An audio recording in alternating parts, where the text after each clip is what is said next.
Prions. Seigneur, maintenant nous croyons au Fils de Dieu. Et grâce à cela, nous acceptons la vie éternelle grâce à lui. Maintenant, nous nous sommes de nouveau rassemblés cet après-midi ou ce soir pour une autre réunion. En comptant sur toi pour le message et pour ce que tu auras à nous dire ce soir. Nous croyons en toi, Seigneur. Et nous nous attendons à toi. Tu as dit, ceux qui s'attendent à l'Éternel renouvelleront leur force. Ils s'élèveront avec des ailes comme un aigle. Nous te prions, ô Dieu, de nous donner cette puissance qui nous élèvera ce soir, alors que nous nous attendons à toi. Nous te remercions pour ces gens et pour le prix qu'ils ont à tes yeux et pour le prix qu'ils ont à mes yeux. Je t'en remercie, Père. Ils sont tes joyaux. Et je te prie, ô Dieu, ce soir, de te manifester à eux selon leurs besoins. S'il y a des malades ici, qu'ils soient guéris. S'il y a un doute dans la pensée de quelqu'un, efface-le, Seigneur, et accorde-nous simplement ta présence et tes bénédictions, parce que nous en avons besoin, Seigneur. Tu es celui qui nous suffit entièrement. Et sans toi, nous ne pouvons rien faire. Nous te prions de recevoir nos actions de grâce pour tout ce que tu as fait. Au nom de Jésus-Christ, nous attendons avec impatience tes bénédictions. Amen. Vous pouvez vous asseoir. Eh bien, ce dimanche soir, c'est un tantinet plus frais ici que ça l'était dimanche soir passé. Nous sommes très reconnaissants à nos frères qui ont travaillé si fidèlement à cette installation. Je connais 2 ou 3 d'entre eux, frère Mike Egan, que je vois au fond, et frère Mike et frère Sothman, frère, je crois, Roy Robertson, et frère Woods et les autres, ils sont venus travailler d'arrache-pied à essayer d'installer ça pour que nous puissions avoir ce message maintenant ou aujourd'hui. Alors, nous sommes reconnaissants. Maintenant, dimanche matin prochain, si le Seigneur le veut, je voudrais faire un service de guérison, de prière pour les malades. Nous le consacrerons à un service de guérison, si le Seigneur le veut. J'ai remarqué ce matin qu'il y avait un paquet de mouchoirs ici. J'ai prié sur eux. Pendant que vous priez et que vous chantiez, j'ai prié sur les mouchoirs. Et là, il y en a d'autres ici ce soir. Donc nous croyons que Dieu guérit les malades. Il y a tant de glorieux témoignages de guérison parmi nous et partout dans le monde. Et nous en sommes reconnaissants. Alors j'ai pensé, dimanche prochain, vu que je devrais m'absenter pour un petit bout de temps et que nous nous en sommes beaucoup tenus à l'enseignement et du message, là, j'ai pensé qu'il serait bon pour nous de faire un service de guérison, de prier pour les malades. Et nous avons confiance que Dieu nous donnera des moments glorieux. Maintenant, beaucoup d'entre vous devront faire de nombreux milles en voiture ce soir. Aussi, je parlais à des groupes de personnes à la cafétéria Blue Boar aujourd'hui, où j'ai pris mon repas de midi. Bien des braves gens. J'ai eu l'occasion de leur serrer la main et de converser avec eux. Des gens dont je n'avais encore jamais fait la connaissance, qui viennent à l'église ici. Je suis reconnaissant pour des amis comme ceux-là. Et je veux remercier chacun de vous sans exception. Certains ont cueilli des mûres et nous en ont apporté. Et quelqu'un nous a apporté un seau de sirop ou de mélasse. Je crois que c'est ça, et différentes choses. Vous ne savez pas combien cela me touche. Et le matin, quand je sors de la maison, parfois, l'autre matin, il y avait un frère là qui était vraiment dans la misère. Il n'avait pas de vêtements ni rien. Il voulait que j'aille lui chercher des vêtements. En sortant, j'ai presque trébuché sur un seau de mûres qui se trouvait là. J'ai dit, « Avez-vous apporté ces mûres ?» Il a dit, « Non, je n'ai rien eu à voir là-dedans. J'étais ici avant l'aube et elles y étaient déjà. Et c'était mon bon frère Ruddle qui me les avait apportées. Et donc, ces choses-là, vraiment, j'apprécie. » Billy Paul vient de me mentionner il y a quelques instants qu'ils avaient ramassé une offrande dans l'auditoire ce soir. Je vous en remercie. Je ne voulais pas que vous fassiez ça. J'apprécie vraiment vos efforts et tout, mais ce n'était pas nécessaire. Mais que le Seigneur vous bénisse. Vous savez, la Bible dit, toutes les fois que vous avez fait ces choses au plus petit de ceux-ci, c'est à moi que vous les avez faites. Dernièrement, je vous ai parlé assez clairement du message. Certaines personnes pourraient avoir l'impression que je pense que Jésus va venir demain matin ou ce soir. Effectivement, je le pense. Je ne dis pas qu'il le fera. Et encore là, il se peut qu'il ne vienne pas avant la semaine prochaine. Il se peut que ce soit l'an prochain. Il se peut que ce soit dans 10 ans. Je ne sais pas quand il va venir. Mais il y a une chose que je veux que vous gardiez toujours en tête.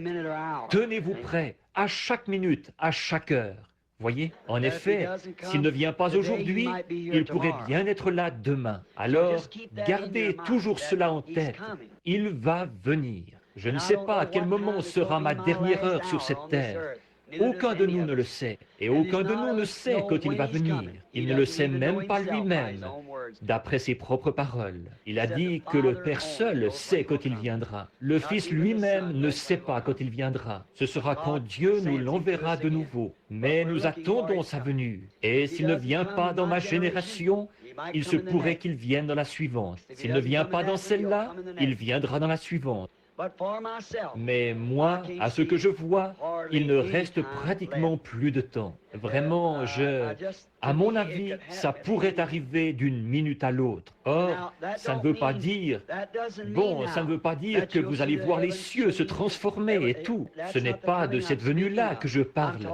Je parle de l'enlèvement. Voyez-vous, il effectue 3 venues. Il est venu sous 3 noms de fils. Il est venu dans une trinité, Père, Fils, Saint-Esprit. Voyez-vous, tout ça, c'est le même Christ, le même Dieu, tout le temps. Maintenant, nous savons qu'il est venu produire 3 œuvres de la grâce.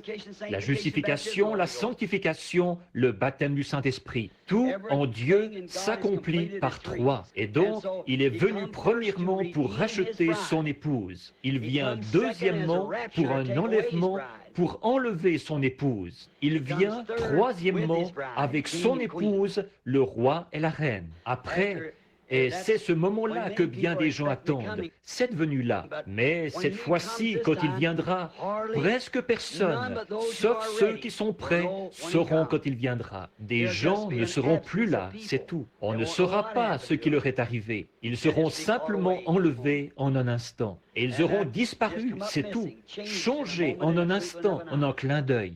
Alors, tenez-vous simplement prêts à cela. Ce serait affreux, un matin, qu'un être cher ne soit plus là, que personne ne puisse les trouver. Ce serait dommage, n'est-ce pas, de savoir que c'est déjà passé et que vous l'avez manqué. Alors, restez constamment dans la présence de Dieu. Maintenant, la semaine prochaine, si le Seigneur le veut, lundi prochain, lundi de la semaine prochaine, si le Seigneur le veut, je vais ramener la famille en Arizona, où ils vont à l'école.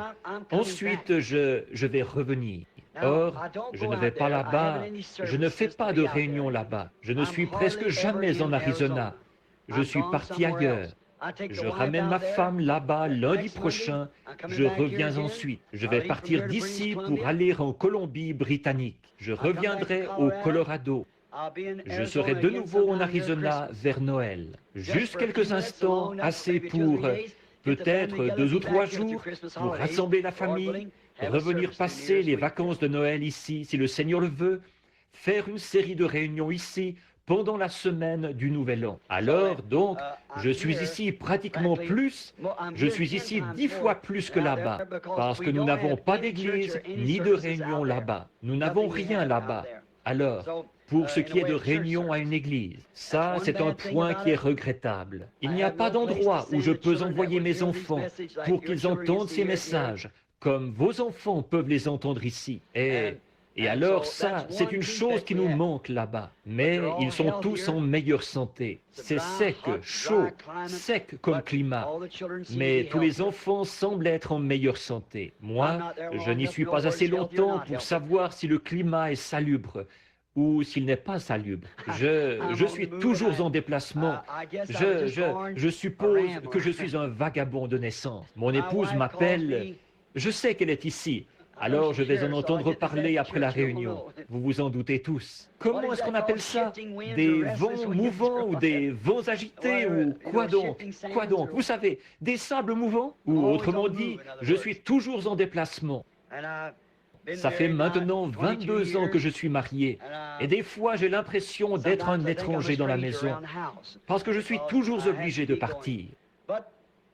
Mais j'attends l'heure où nous serons installés dans la patrie un jour. Mais pour le moment, le combat se poursuit. Alors, soyons en prière. N'oubliez pas, dimanche matin prochain, si le Seigneur le veut, amenez vos malades et ceux qui sont affligés. Venez tôt. Trouvez-vous un siège et probablement qu'il y aura un groupe de gens pour qui il faudra prier. Nous serons obligés de distribuer des cartes de prière. S'il n'y a pas assez de gens, nous ne distribuerons pas de cartes de prière.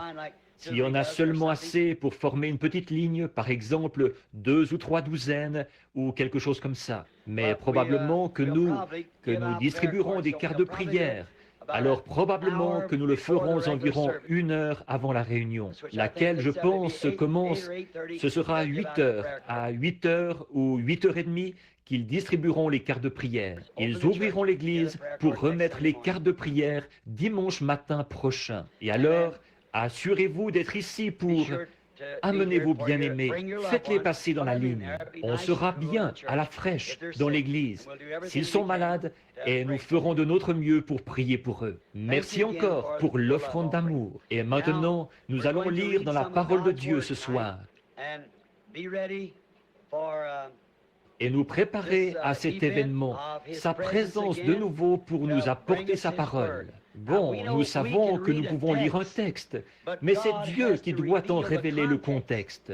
Voyez, nous pouvons prendre un texte, mais c'est Dieu qui doit en révéler le contexte. Et maintenant, pendant que vous prenez dans le livre de Jérémie au chapitre 2, je voudrais dire que je suis content d'avoir frère Livelle avec nous, un précieux frère dans le Seigneur. Et je pense qu'il y a ici le frère, ici, son nom m'échappe, frère Willard Grace. Et j'ai vu les frères de l'Arkansas, frère John et les autres de la région de Poplar Bluff, et frère Blair, et au frère Jackson, et frère Ruddle. Et il y en a tellement que je ne peux vraiment pas. Je souhaiterais pouvoir nommer tout le monde, mais je ne peux vraiment pas. Et vous le comprenez. Frère Ben Bryant, je le vois assis ici. D'habitude, c'est lui qui est mon coin des Amen. Pendant que tout le monde reconnaît Ben à sa voix. Oui. Nous, une fois en Californie, je prêchais un message pour les baptistes dans la vallée. Il y avait une grande tente là-bas. Et beaucoup de baptistes du genre plutôt aristocratique. Je n'arrivais pas à entendre le moindre amen nulle part.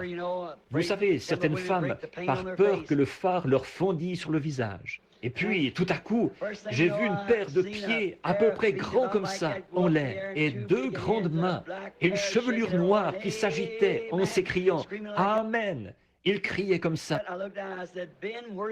J'ai regardé en bas, j'ai dit, Ben, où étais-tu? Il allait vraiment chercher son Amen.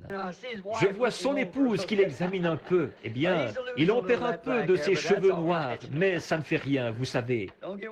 Ne vous en faites pas pour ça. J'ai perdu les miens il y a bien longtemps. Alors, maintenant, n'oubliez pas de prier. Maintenant, alors que nous abordons le côté sincère de la réunion, souvenez-vous, si nous lisons cette parole, alors Dieu bénira sa parole. Elle ne retournera pas à lui sans effet, mais elle exécutera ses desseins. Et je sais qu'en lisant la parole, je serai toujours dans le vrai. Quand je lirai la parole, Dieu honorera sa parole. Maintenant, levons-nous par respect pour sa parole.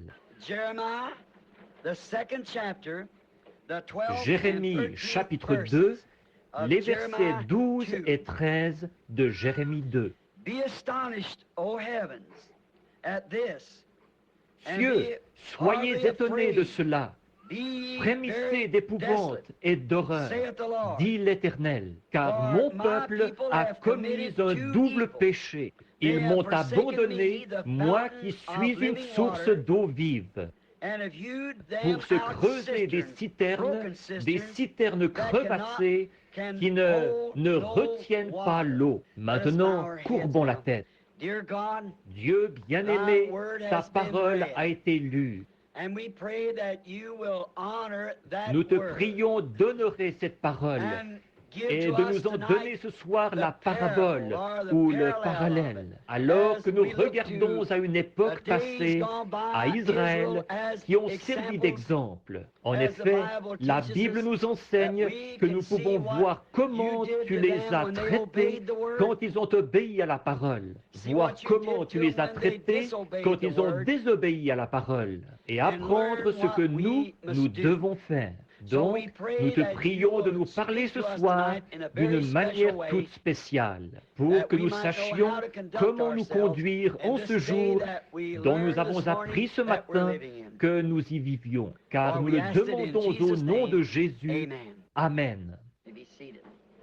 Vous pouvez vous asseoir.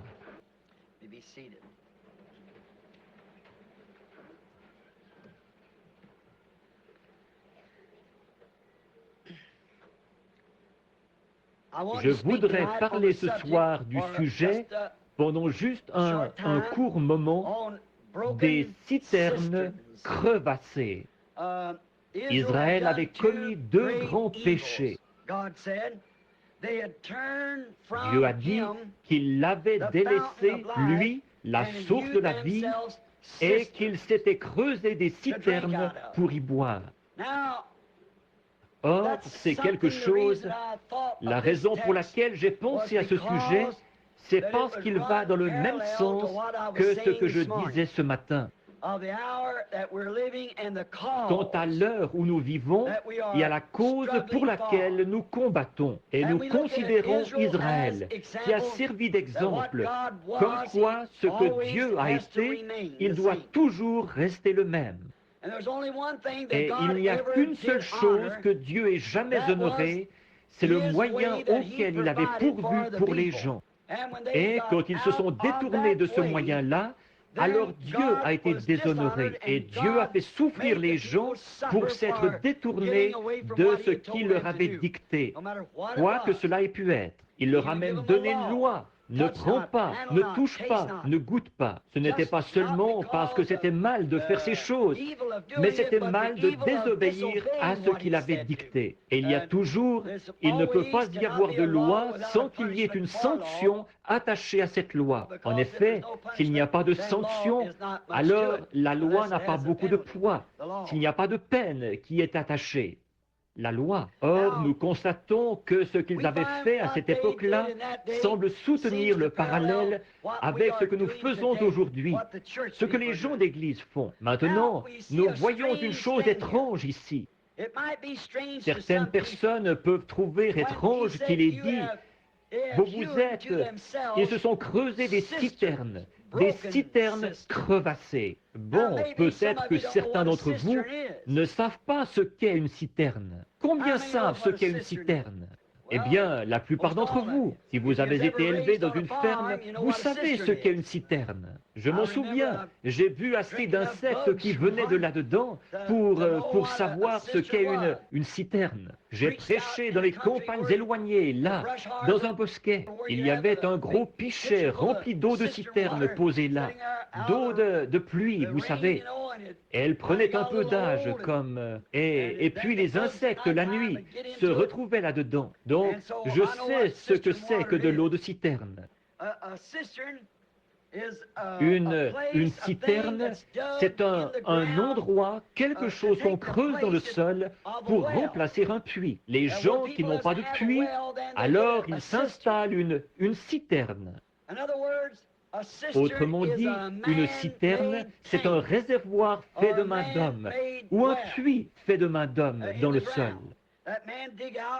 que l'homme creuse pour recueillir l'eau, pour l'utiliser. Certains vont l'utiliser comme eau pour se laver, certains vont l'utiliser comme eau potable, et de différentes façons peut-être. Autrefois, à certains moments, tout ce qu'on avait comme eau provenait d'une citerne. On avait une espèce de vieux machin qu'il fallait tourner, tourner, tourner, tourner pour remonter l'eau. Il y avait des petits seaux attachés à ça pour puiser l'eau de la citerne.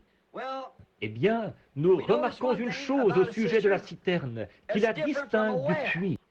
Bon, la citerne, à un moment donné, elle sera à sec. La citerne ne peut pas se remplir toute seule. Elle n'est pas fiable. On ne peut pas se fier à une citerne. Elle doit dépendre et compter sur les pluies qui tombent pendant l'été ou pendant l'hiver, selon le cas. Pour d'habitude, c'est pendant l'hiver, quand il y a de la neige et de la pluie. C'est ce qui amène de l'eau dans la citerne. Et si elle ne recueille pas cette eau-là, alors vous n'avez pas d'eau. C'est complètement, ça sèche. Elle ne peut pas se remplir toute seule. La vieille citerne ne peut pas se remplir toute seule. Elle se remplit grâce aux pluies qui tombent. Et je voudrais vous faire remarquer une autre chose au sujet de la citerne. D'habitude, on trouve, du moins c'était comme ça chez nous, la citerne. D'habitude, l'étable est à peu près 2 fois plus grande que la maison. Alors d'habitude, l'eau, ils l'amènent dans la citerne en la faisant descendre de l'étable. Je m'en souviens bien de la vieille citerne là-bas, quand les tuyaux d'écoulement faisaient descendre tout ça là-dedans, que ça descendait de l'étable. C'est de ce qui coule de l'étable qu'elle se remplit. Et donc, l'eau est amenée du toit de l'étable, avec tous les animaux qui piétinent partout dans la cour de l'étable et toute la saleté de la basse-cour qui se dépose sur le toit de l'étable par temps sec. Ensuite, l'eau vient emporter tout ça, le faire descendre du toit dans une gouttière qui est faite de main d'homme, et de là dans un tuyau de descente fait de main d'homme, et de là dans une citerne faite de main d'homme. Si vous n'avez pas un beau gâchis, je ne sais pas ce que vous avez quand vous avez une citerne. Oui, monsieur. Tout ça, c'est fait de main d'homme et c'est sale au possible. Vous savez, autrefois, on avait un chiffon qui servait de filtre sur la citerne. Avez-vous déjà connu ça? Il fallait mettre là-dessus un chiffon qui servait de filtre pour retenir tous les insectes et tout ce qui provenait du toit de l'étable et d'un peu partout autour, et qui passait d'ici à là pour se jeter dans la citerne. Donc, on mettait là-dessus un chiffon qui servait de filtre pour retenir toute la crasse et tout ce qu'on pouvait. Évidemment, ça ne retenait pas la vraie saleté, ça ne retenait que les gros missiles qui atterrissaient là-dedans en tombant. L'insecte pouvait tomber dedans, mais le jus de l'insecte, lui, il continuait à descendre avec l'eau. Alors vous aviez vraiment tout un gâchis quand vous aviez une vieille citerne sale. Au bout de quelques jours, quand on laisse l'eau là-dedans, elle devient stagnante. Quand on laisse l'eau dans la citerne, elle devient stagnante. Et ça se remplit de grenouilles, de lézards et de serpents. Nous, on appelait ça des têtards, des tout petits. Je ne sais pas si... Ce ne sont pas des parasites, ce sont...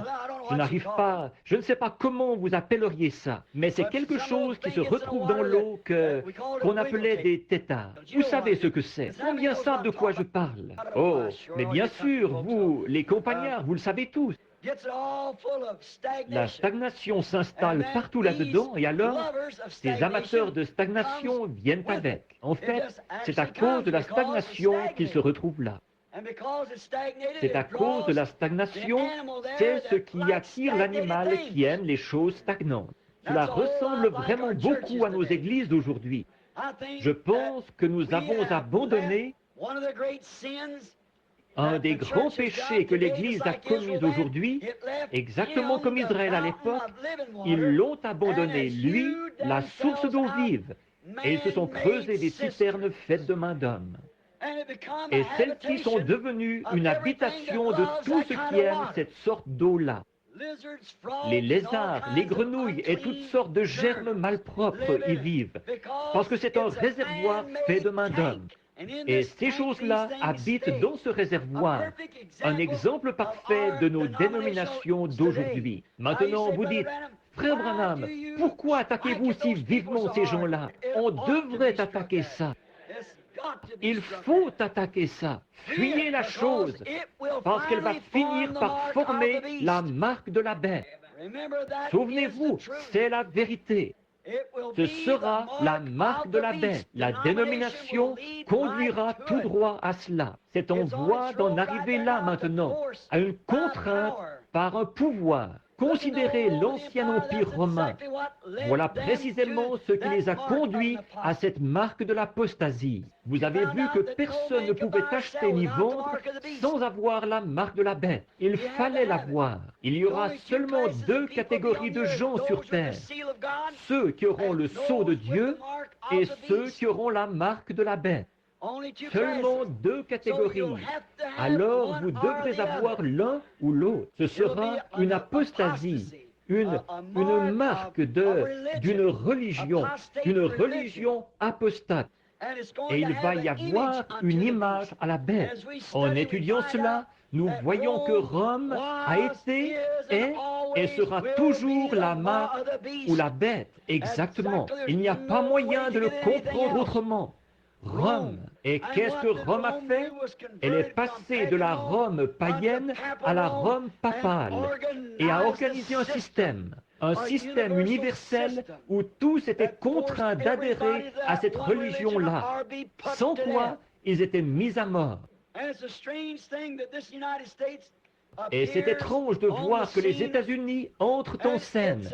Et ils sont comme un agneau, et un agneau avec deux petites cornes, les droits civils et ecclésiastiques. Et au bout d'un moment, alors qu'il avait été un agneau, nous voyons qu'ensuite il parlait comme un dragon, et qu'il exerçait toute l'autorité que le dragon avait eue avant lui.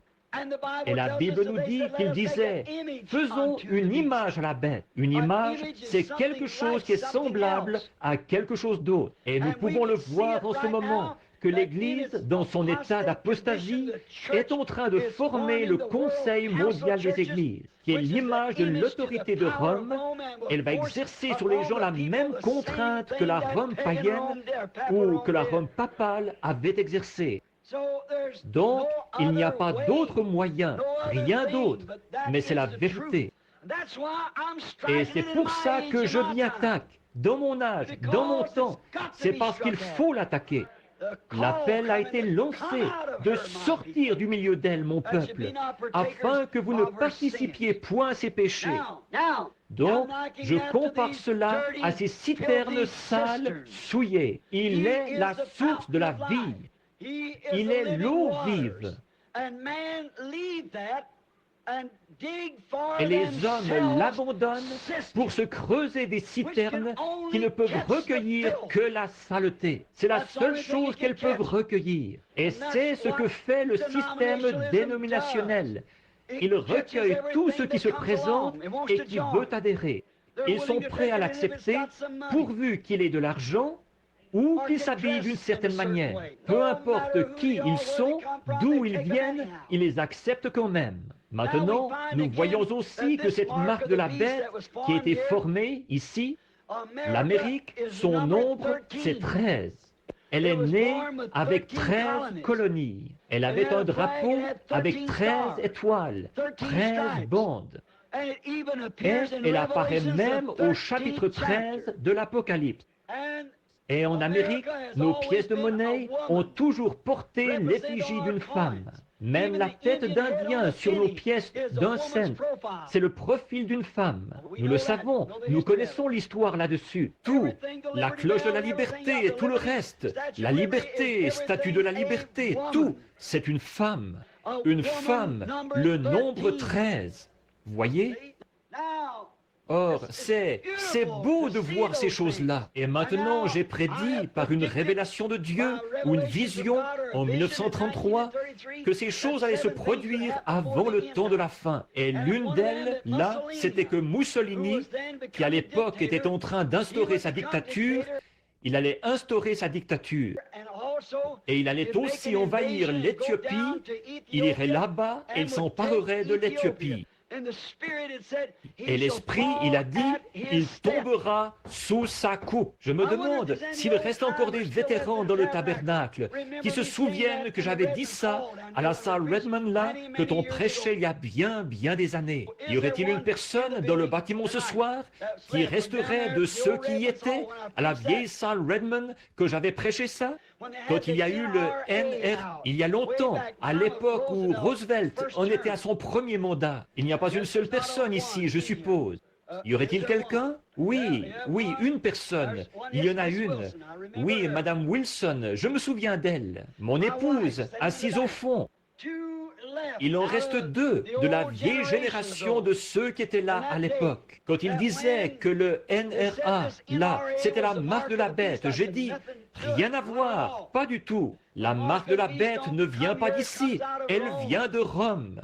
Ça ne peut pas être la marque de la bête. Et maintenant, souvenez-vous que ces choses ont été dites.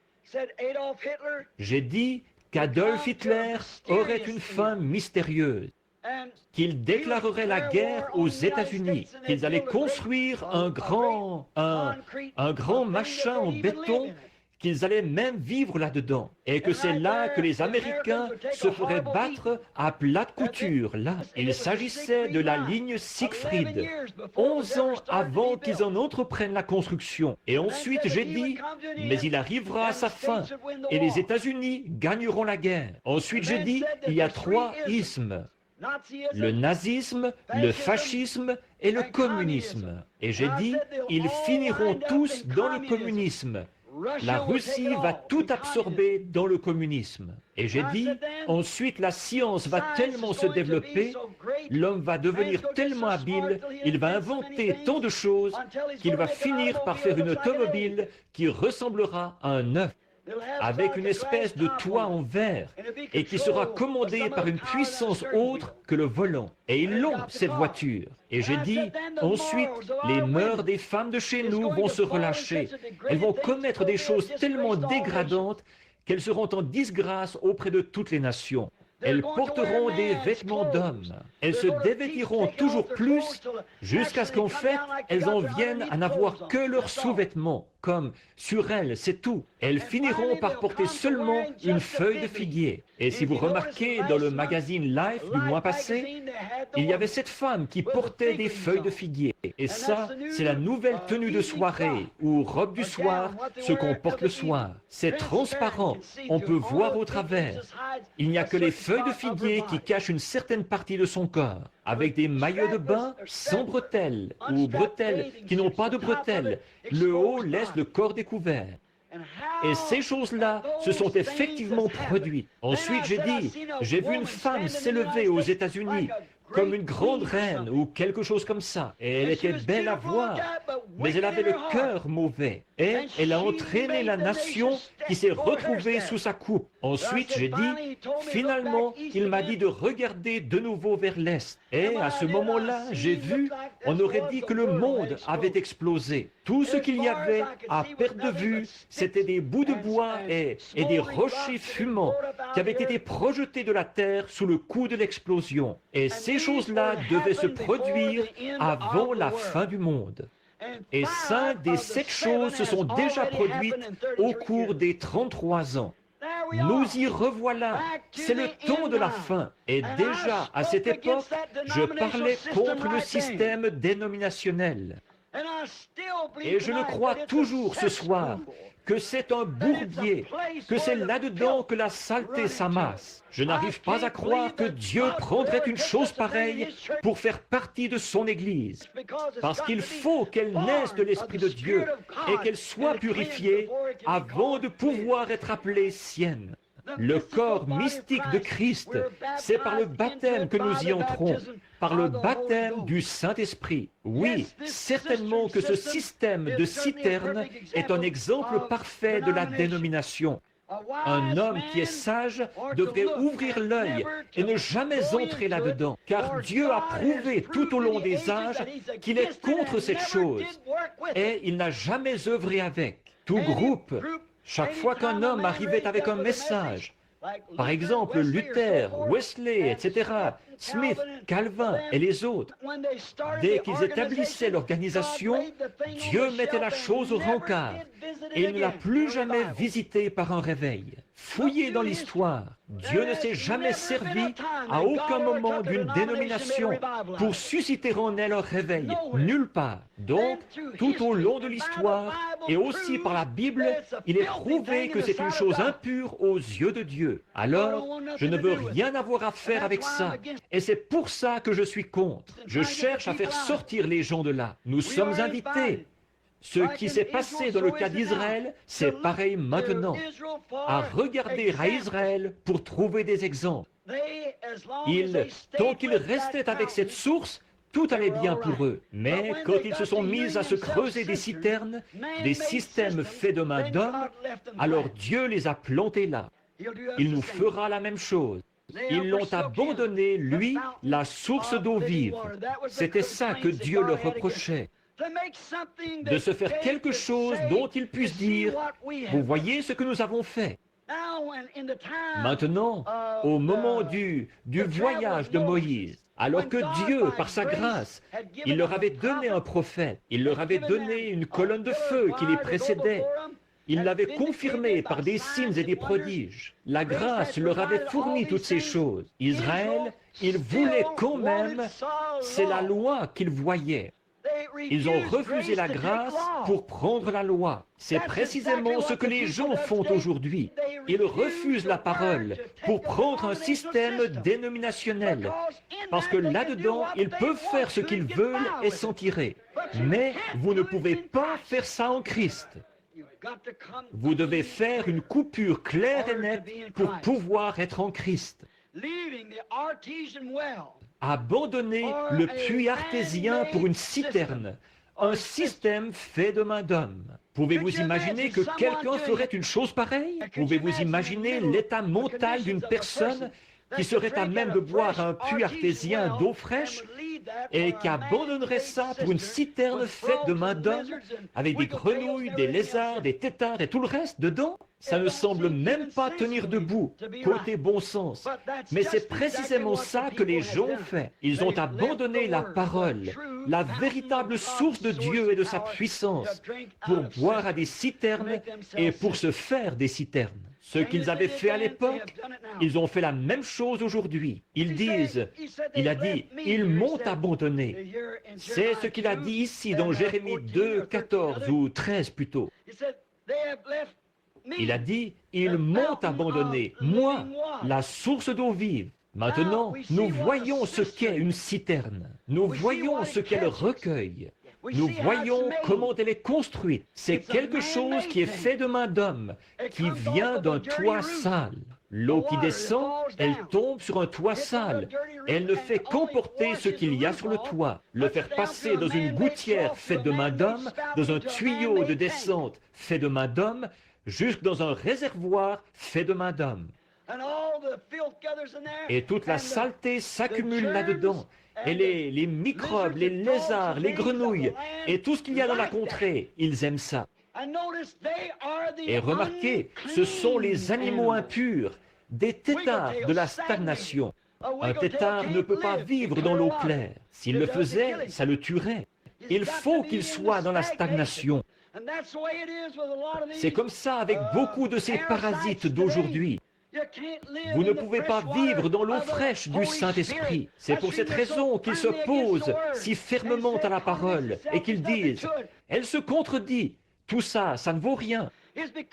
C'est parce qu'il leur faut une espèce de bassin d'eau stagnante pour y frétiller. Exact. Et c'est pareil avec les grenouilles, et avec les lézards, et avec les têtards, et ce qu'il y a dans le genre. Pour vivre, il faut qu'ils se retrouvent dans un marais ou un bassin d'eau stagnante, car leur nature, c'est d'y vivre. Et on ne peut pas changer l'animal tant qu'on n'a pas changé sa nature. De même, vous ne pouvez pas amener un homme à voir la parole de Dieu tant que sa nature n'a pas été changée. Et quand sa nature est changée, qu'il passe de ce qu'il est à un fils de Dieu et que le Saint-Esprit entre en lui, le Saint-Esprit a écrit la parole de Dieu. Aujourd'hui, je parlais à mon bon ami, le docteur Lee Vail, qui est présent en ce moment. C'est tout un théologien. Alors d'habitude, nous avons de très bonnes discussions sur l'Écriture, très intelligents. Une fois, il me demandait mon avis sur le signe initial du Saint-Esprit. Est-ce que c'était le parler en langue? Ça, c'était il y a bien des années. Non, je ne peux pas voir ça. Il a dit, moi non plus. Il a dit, pourtant, c'est ce qui m'a été enseigné. Il a dit, d'après vous, qu'est-ce qui en serait une preuve? J'ai dit, la preuve la plus parfaite, à mon avis, c'est l'amour. Nous nous sommes mis à parler de ça. Et alors, j'ai trouvé que ça semblait être assez juste. Donc, je m'en suis tenu à ça. Si un homme a l'amour, mais un jour, le Seigneur, par une vision, m'a corrigé. Et il a dit que la preuve qu'on a l'esprit, c'est ceux qui peuvent recevoir la parole. Ni l'amour, ni le parler en langue, mais c'est de recevoir la parole. Et alors le docteur Vail me disait que c'est scripturaire. Il disait, parce que dans Jean 14, Jésus a dit, quand lui, le Saint-Esprit, sera venu sur vous, il vous révélera les choses que je vous ai enseignées et il vous annoncera les choses à venir. Alors voilà la vraie preuve du Saint-Esprit. Il ne m'a encore jamais rien dit qui soit faux. Alors, c'est la preuve du Saint-Esprit. C'est celui qui peut croire la parole. Si vous pouvez la recevoir. En effet, Jésus n'a jamais dit, quand le Saint-Esprit sera venu, vous parlerez en langue. Il n'a jamais dit que, quand le Saint-Esprit serait venu, vous feriez aucune de ces choses-là. Mais il a dit, il prendra ces choses qui sont à moi et il vous les annoncera. Et il vous annoncera les choses à venir.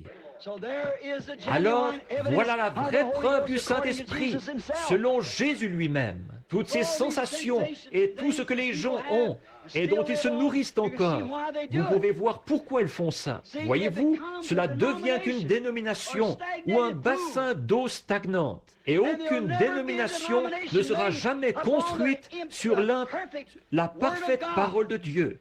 C'est impossible, parce qu'on ne peut pas faire de Dieu une nomination ou une dénomination. Non, monsieur, en voici la raison.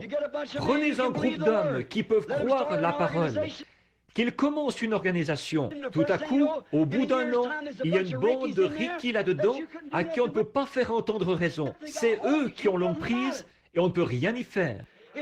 Ce n'est pas le système de Dieu, non. Alors nous savons que cette chose-là, c'est hors de question. Ça devient une citerne. Ça devient un endroit où chacun fait des compromis sur ceci, cela ou autre chose, pour pouvoir intégrer des membres ou pour que les gens puissent y entrer. Nous voyons que ce système a commencé à un certain moment, du temps des Israélites, quand ils creusaient ces citernes.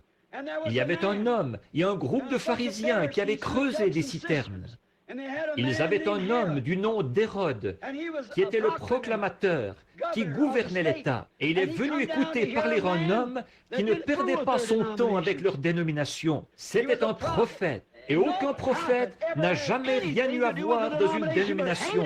Au contraire, il haïssait cela. Ce prophète s'est mis à dire, « Ne vous mettez pas à dire en vous-même, nous avons Abraham pour père, car je vous déclare que de ces pierres, Dieu peut susciter des enfants à Abraham. » Ils avaient envoyé un dignitaire pour qu'il vienne l'écouter. Et ce dignitaire avait ôté sa femme à son frère et il l'avait épousée. Et qu'est-ce que cet homme est venu lui dire en face? On pensait qu'il allait faire des compromis et qu'il dirait « Allons, monsieur, prenez donc un bon siège ici, et vous devriez... Je suis si content que vous soyez venu m'écouter aujourd'hui. » Jean est allé le voir et il lui a dit en face « Il ne t'est pas permis de la voir. » La toute première chose qu'il a dite, il l'a réprimandé à cause de son péché.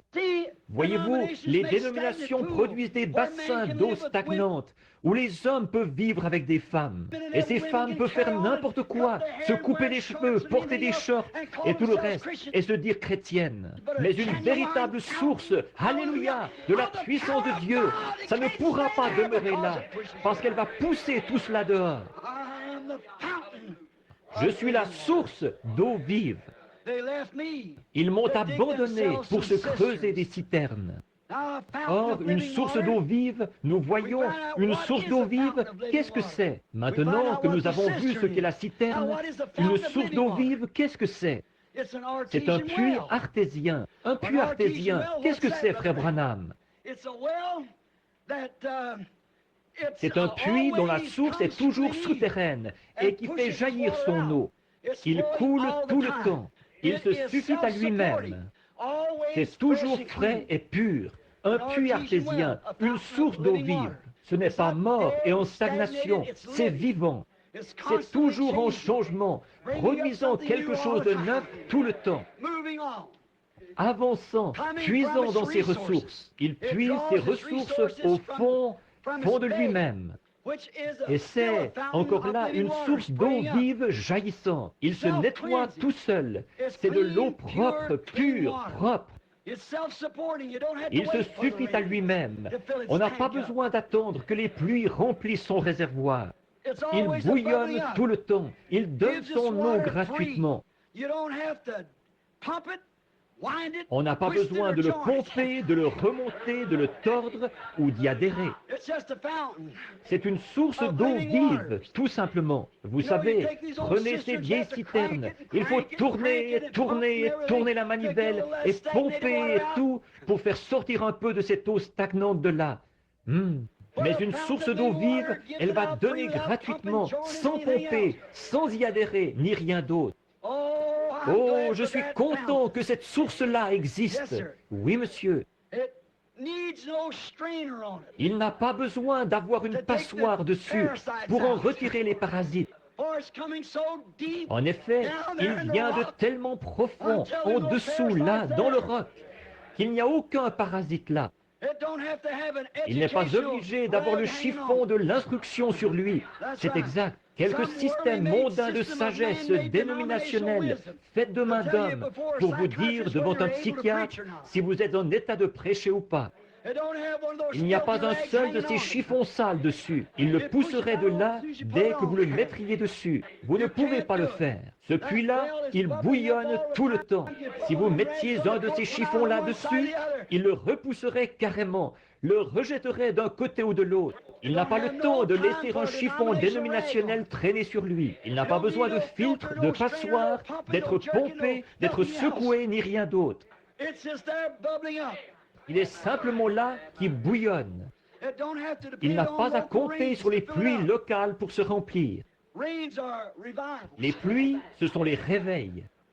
Où cette source, là, à cette source de la vie. Où sera le corps, là s'assembleront les aigles. Vous n'avez pas à pomper pour avoir un réveil. Vous n'avez pas à pomper pour produire quoi que ce soit. Tout ce que vous avez à faire, c'est simplement de venir à la source. Elle est toujours remplie de bonne eau fraîche. Elle n'a pas de faim. Elle bouillonne constamment, tout le temps. Vous n'avez pas à aller à la citerne dire, eh bien, s'il pleut et qu'on accumule les eaux qui tombent sur les tables, on va avoir quelque chose à boire. Voyez? Oh là là, là là, pas dans ce cas-ci. Ce puits artésien laisse jaillir de la bonne eau froide tout le temps. Vous pouvez compter dessus. Vous n'avez pas à dire, eh bien, je vais aller à la vieille citerne. Avant, on y buvait, mais ça fait longtemps qu'on n'a pas eu de pluie. Je te le dis, il se peut qu'elle soit à sec. C'est comme ça que sont certains de ces systèmes faits de main d'homme. Vous pouvez entrer là si vous avez quelque chose de grande envergure qui est en train, une grande cabane où on vend quelque chose ou un événement quelconque, une grande fête et des choses qui se passent, de jouer au loto et de faire des fêtes au sous-sol et tout. Là, vous trouverez peut-être une salle comble. Mais quand vous allez à l'endroit où cette fontaine bouillonne, c'est toujours, les gens sont là à boire de la bonne eau froide. Vous pouvez compter là-dessus. Vous dites, ça fait 10 ans qu'ils n'ont pas eu de réveil. Si vous vivez près de cette source, elle est toujours en réveil, comme le disait le petit Gallois, où, une fois, à l'époque du réveil du pays de Galles, des dignitaires étaient venus des États-Unis. Quelques-uns de ces grands docteurs en théologie se sont rendus au pays de Galles pour voir où tout cela se passait est ce qu'il en était. Alors, ils avaient leur col tourné vers l'arrière et leur chapeau en tuyau de poil et ils marchaient dans la rue. Et voilà un petit agent de police qui arrive. Il faisait tournoyer sa petite matraque en sifflant « À la croix où mourut mon sauveur, je suis venu briser de douleur. Là, son sang purifia mon cœur. À son nom la gloire. » En marchant dans la rue. Alors ils ont dit, ça semble être un homme religieux, allons lui demander. Ils ont dit, monsieur? Il a dit, oui monsieur. Il a dit, nous sommes venus des États-Unis. Nous sommes une délégation. Nous sommes venus ici pour faire une enquête sur le prétendu réveil du pays de Galles. Nous sommes des docteurs en théologie et nous sommes ici pour voir ce qu'il en est. Il a dit, nous voudrions savoir où se trouve le réveil et où se font les réunions. Il a dit, monsieur, vous y êtes. C'est moi le réveil du pays de Galles. Amen. Le réveil du pays de Galles est en moi. C'est ici que ça se passe. C'est comme ça quand vous vivez près de cette source d'eau vive. Elle est vivante tout le temps. Elle bouillonne et bouillonne et bouillonne et bouillonne. Elle n'a pas de fin. Ce n'est pas d'aller voir s'il y a de l'eau. Si on a eu de la pluie ici dernièrement, ce n'est pas ça. C'est cette source d'eau vive. Comme je le dis, elle donne son eau gratuitement. Vous n'avez pas à mettre des chiffons dessus pour voir. Les chiffons de l'instruction, avant de pouvoir les envoyer prêcher, voir s'il écrit ses mots comme il faut, s'il les prononce comme il faut, s'il emploie ses noms et ses pronoms et tout, et les adjectifs, beaucoup d'entre eux ne savent même pas ce que c'est, mais il vit à la source quand même, voyez-vous, quand même. Elle n'a pas à compter sur les pluies locales pour se remplir, ou sur les réveils locaux pour ça. Elle n'a pas à faire ça, car sa puissance et sa pureté sont en elle. C'est là que se trouve la parole, sa propre puissance. Quand un homme peut la recevoir dans son cœur, elle a en elle sa pureté, elle a en elle sa puissance. Tout cela se trouve dans la parole même, et cela fait jaillir la vie. Quand Israël s'en éloignait, c'est là qu'ils avaient des ennuis. Chaque fois qu'ils s'en sont éloignés, ils ont eu des ennuis. C'est pareil pour nous maintenant. Quand le réveil n'est plus en contact avec cela, alors il est inutile. Il se creuse des puits ou des citernes d'eau stagnante, et voilà, c'est parti. Mais il leur est toujours venu en aide. Les murmures à la mer Rouge, là, quand ils ont murmuré, pourtant, malgré tout ça, il avait promis. Il leur avait fait une promesse. Il aurait dû les faire retourner là-bas tout de suite, selon notre façon de voir à nous. Mais il avait promis de les emmener de l'autre côté. Qu'est-ce qu'il a fait? Aux enfants d'Israël, il leur a fourni la colonne de feu et tout, comme confirmation, leurs prophètes, et ils les ont conduits là-bas jusqu'à la mer. Et il y a toujours des ennuis qui se présentent pour s'opposer à cela. Et là, Pharaon est arrivé avec son armée. Et savez-vous ce que Dieu a fait? Il a simplement ouvert cette citerne rouge d'eau stagnante. La mer morte, c'est la chose la plus morte du monde. Elle est vraiment morte, elle est stagnante, rien ne peut y vivre. Et il l'a ouverte et les a mis en liberté de l'autre côté. Il les a amenés là où ils n'auraient pas être liés par une chose pareille. Dans le désert, ils ont vu qu'ils ne pouvaient pas compter sur les réservoirs. Ceux-ci étaient à sec.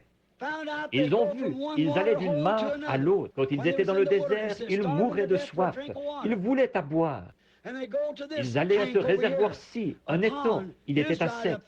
Ils allaient ailleurs, c'était à sec.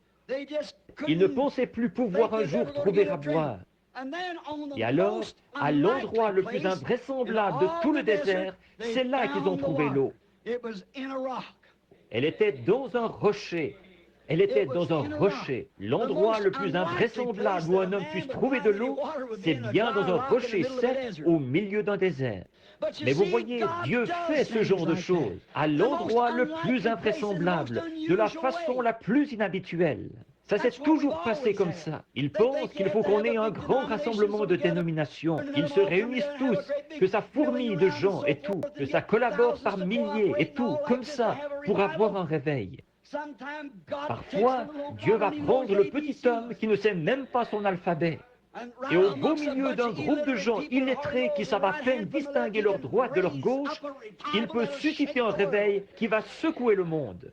Il l'a fait à l'époque de Jean, il l'a fait à l'époque des prophètes. Jamais aucun d'eux, pour autant que nous le sachions, n'a eu d'instruction. Mais Dieu pouvait s'emparer d'eux et accomplir quelque chose par eux. De ce rocher sont sortis les eaux. Il était le rocher. Et il a donné cet ordre. Le rocher devait être frappé.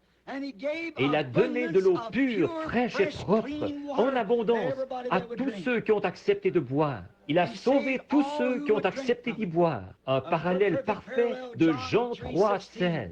Dieu a tant aimé le monde qu'il a donné son Fils unique, que quiconque croit à lui ne périsse point, mais qu'il ait la vie éternelle. Dieu a frappé ce rocher au calvaire. Notre jugement est tombé sur lui, afin que de lui vienne l'esprit de vie, qui allait vous donner, à vous et à moi, la vie éternelle. C'en est une parabole parfaite, là, dans le désert. Ils n'ont jamais eu à tirer, à creuser, à pomper, ni rien.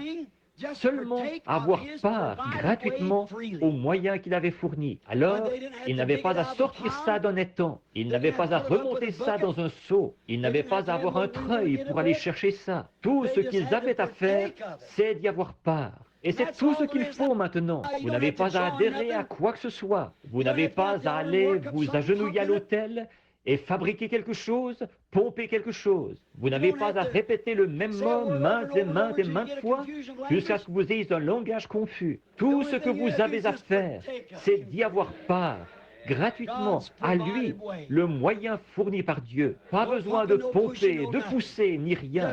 Il suffit d'en prendre gratuitement. Vous n'avez pas besoin de faire quoi que ce soit. Juste d'y prendre part, c'est-à-dire juste de le croire. C'est tout ce que je peux dire là-dessus. Ils n'ont jamais rien eu à faire pour ça. Ils n'ont jamais eu à creuser pour l'obtenir. Ils n'ont jamais eu à s'agenouiller et pleurer toute la nuit pour l'obtenir. Ils y ont simplement eu part. Il avait été frappé et il était prêt. C'est exact. Je suis en train de regarder un homme qui est assis au fond de la salle ici. Je me rappelle lui avoir dit ça dans une vieille étable un jour près d'une mangeoire. Et il a dit, mais je ne vaux rien. J'ai dit, je le sais. Et j'ai dit, moi non plus d'ailleurs. Mais j'ai dit, toi, tu regardes à ce que tu es. Arrête de regarder à ce que tu es. Et regarde à ce qu'il est, lui. Il a dit, si je pouvais seulement me débarrasser de ces cigarettes, frère Branham, je deviendrais un chrétien. J'ai dit, ne t'en débarrasse pas. Tu essaies de devenir bon pour ensuite venir à lui. Il n'est pas du tout venu sauver des hommes bons. Il est venu sauver des hommes mauvais, qui savaient qu'ils étaient mauvais. Il a dit, eh bien, j'ai dit, écoute, tu ne veux pas aller en enfer, n'est-ce pas? Il a dit, non. J'ai dit, eh bien, tu n'es pas obligé d'y aller. Il est mort pour que tu ne sois pas obligé d'y aller. Il a dit, qu'est-ce que je dois faire? J'ai dit, rien. C'est aussi simple que ça. Il a dit, mais si je pouvais un jour, te voilà reparti avec ta cigarette. Arrête de penser à la cigarette. Souviens-toi de ceci. Pense à lui, à ce qu'il a fait, à ce qu'il est. Pas à ce que tu es. Tu ne vaux rien. Tu n'as jamais rien valu et tu ne vaudras jamais rien. Mais ce que lui, il est, c'est lui qui compte. Et j'ai dit, alors la seule et unique chose que tu as à faire, s'il a pris ta place là-bas, tu n'as qu'à accepter spontanément ce qu'il a fait. Tout ce que tu as à faire, c'est de l'accepter, c'est tout. Mais il a dit, c'est simple ça, je vais le faire. J'ai dit, le ruisseau est ici. Vous voyez? Je l'ai amené ici et je l'ai baptisé au nom de Jésus-Christ. Des gens de sa famille sont assis ici et je sais qu'ils avaient trouvé ça drôle que j'ai fait ça. Mais je savais ce que je faisais. J'avais vu quelque chose d'authentique dans cet homme. Je pouvais voir que c'était là. Alors je l'ai amené et je l'ai baptisé au nom du Seigneur Jésus. Et à ce moment-là, pas longtemps après, je suis allé chez son fils. Nous avons eu une vision d'un arbre qui s'était cassé à un certain endroit. Et l'homme était tombé. Il s'était presque cassé la colonne vertébrale. On l'a transporté à l'hôpital. Et cette nuit-là, le Seigneur m'a révélé que la cigarette s'était terminée. Alors, le lendemain, il voulait des cigarettes. J'ai dit, je vais lui en acheter une cartouche et je vais la lui apporter. Regardez bien, vous allez voir, les jours de la cigarette, pour lui, c'est terminé. Il n'en a plus jamais fumé une seule depuis et n'en a plus jamais voulu une seule depuis. Dieu, voyez-vous, la première chose que vous devez faire, c'est de venir à cette source. Vous devez venir à cette eau, vous rendre compte que vous ne pouvez rien faire. C'est ce qu'il a fait pour vous qui compte. Vous n'avez pas à creuser, vous n'avez pas à pomper, vous n'avez pas à abandonner ceci. Vous n'avez pas à abandonner cela. La seule chose que vous avez à faire, c'est de vous rendre là et de boire. C'est tout. Si vous avez soif, buvez. Donc, il était le rocher. Dieu l'a frappé pour nous. Et il a donné de l'eau pure, propre, en abondance. Il le fait encore aujourd'hui pour tous ceux qui acceptent de croire. C'est sa grâce, bien sûr, pour son peuple. Nous, il y a là quelque chose de semblable aux gens d'aujourd'hui. Ils sont prêts à prendre ce qu'ils peuvent obtenir, mais ils ne veulent rendre aucun service en retour. Israël était prêt à boire au rocher, là, mais il ne voulait pas rendre à Dieu le service qui lui était dû. Et lui, il est toujours en train de nous rendre service. Vous savez, nous ne pouvons même pas respirer sans lui. Nous ne pouvons pas respirer si Dieu ne nous rend pas ce service. Voilà à quel point nous dépendons de lui. Et pourtant, nous sommes presque déchirés d'essayer de devoir faire quelque chose pour lui. Il nous demande de faire quelque chose, d'aller voir quelqu'un, de prier pour quelqu'un, d'aller aider quelqu'un. Nous sommes presque déchirés d'avoir à faire ça. Mais nous ne voulons rien faire pour le servir. Son reproche, c'était « Ils m'ont abandonné, moi, la parole. Ils ont accepté une citerne crevassée à ma place. Accepte, ils m'ont abandonné, moi, la source de la vie, la source de l'eau de la vie. Ils désirent et ils préfèrent boire une citerne d'eau stagnante. Pouvez-vous imaginer ça? Pouvez-vous imaginer une personne là, alors qu'il y a ici un puits artésien qui laisse jaillir cette belle eau calcaire, directement du cœur des rochers, là-bas dans les couches de sable et tout, froide et bonne au possible, et qui préférerait boire à une citerne là-bas de l'eau qui descend du toit de l'étable, des hangars et de tous les bâtiments extérieurs un peu partout, et c'est recueilli là, dans cette citerne. L'eau qui détrempe tout s'écoule de la grange, des étables et des stalles, et tout ça s'écoule pour se retrouver dans cette citerne. Et ensuite, nous boirions à ça plutôt que d'aller au puits artésien. Il y aurait quelque chose qui clocherait côté mental chez cette personne. C'est exact.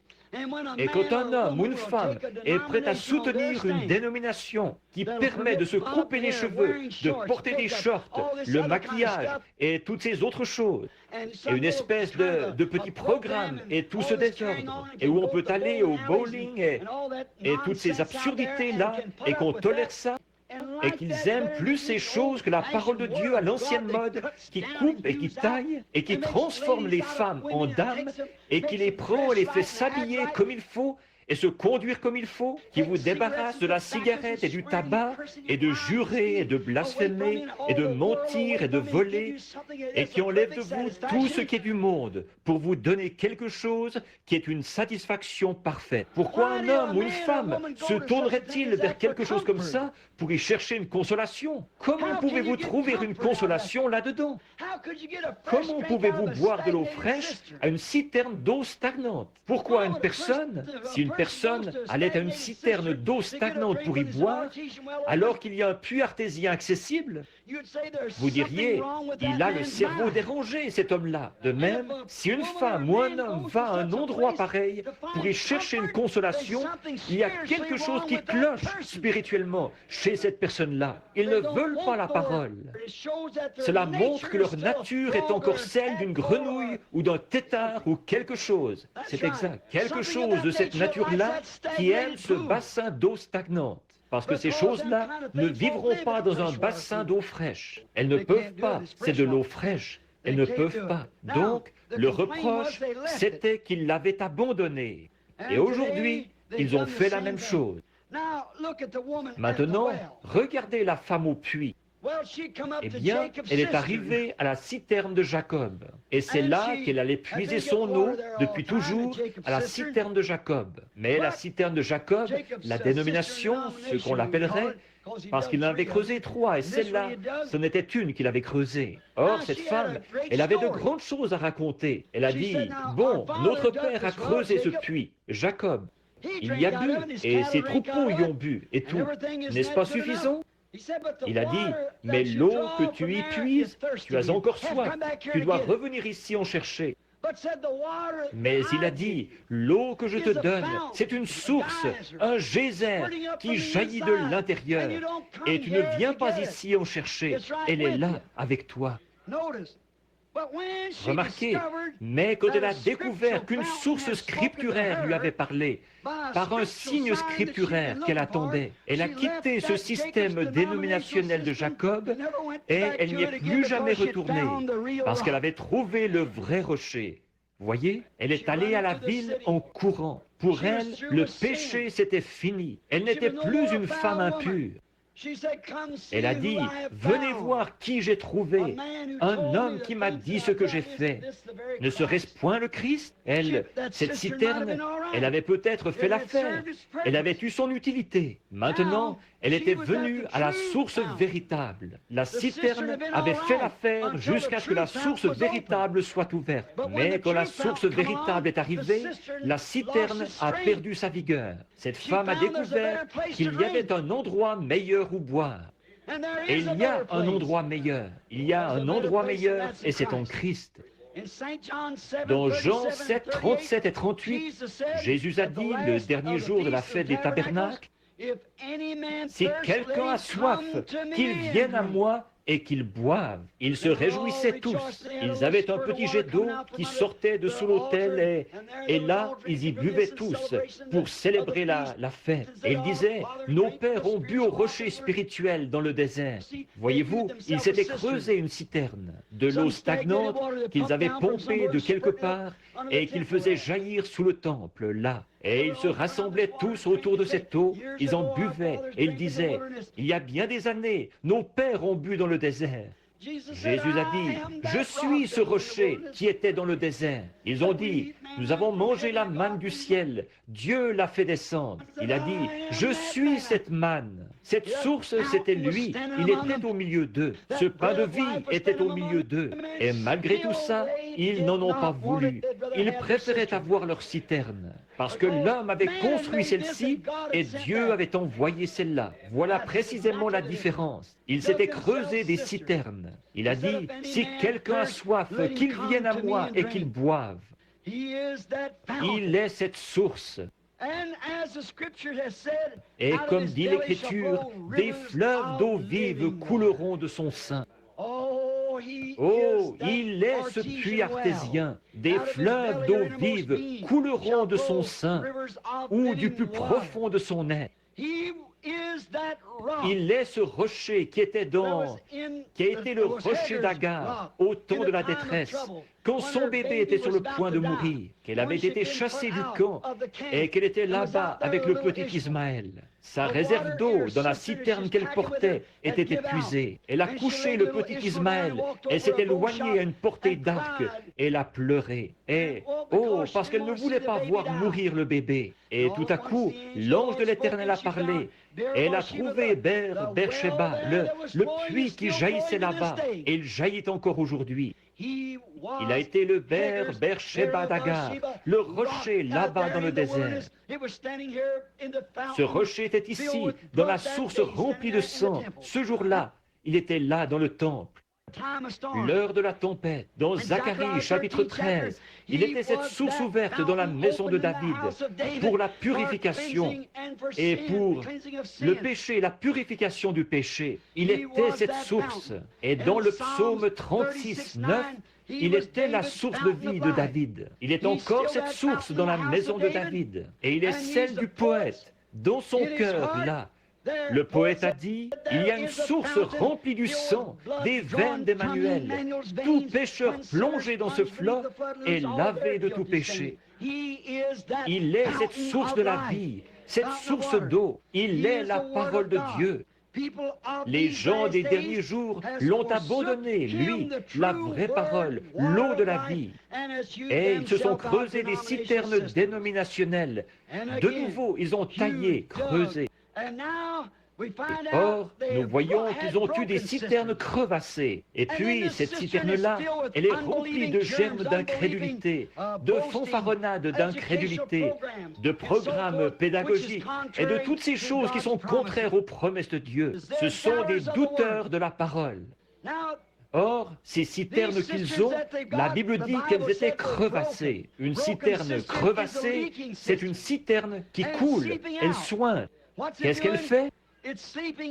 Elle sointe dans un bourbier religieux appelé le Conseil mondial des Églises. Et c'est là que la citerne crevassée les mène. Tout ça parce qu'ils l'ont abandonné, lui, et qu'il, la source d'eau vive, et qu'ils ont construit ces citernes. Ils se creusent des grands systèmes de séminaires, de savoir, d'instruction et tout. Voilà le genre de citerne qu'ils creusent aujourd'hui. Un homme doit avoir un doctorat en philosophie, ou un doctorat en droit, ou une licence en lettres, ou quelque chose comme ça, avant même qu'ils puissent aller prêcher, des citernes qui ont été remplies d'une théologie faite de main d'homme. Ils les font entrer dans ces grandes écoles de haut savoir. Et là, ils leur injectent leur propre théologie faite de main d'homme et les envoient avec ça. Quel jour que celui où nous vivons, des citernes faites de main d'homme. Ce n'est pas affligeant ce n'est pas étonnant que la chose soit devenue une puanteur. Oh là là, c'est parce que les gens boivent là. Et quand les gens veulent avoir de la joie aujourd'hui, qu'est-ce qu'ils font? Les gens, au lieu d'accepter la joie de l'Éternel, ils se tournent vers le péché pour y trouver de la joie.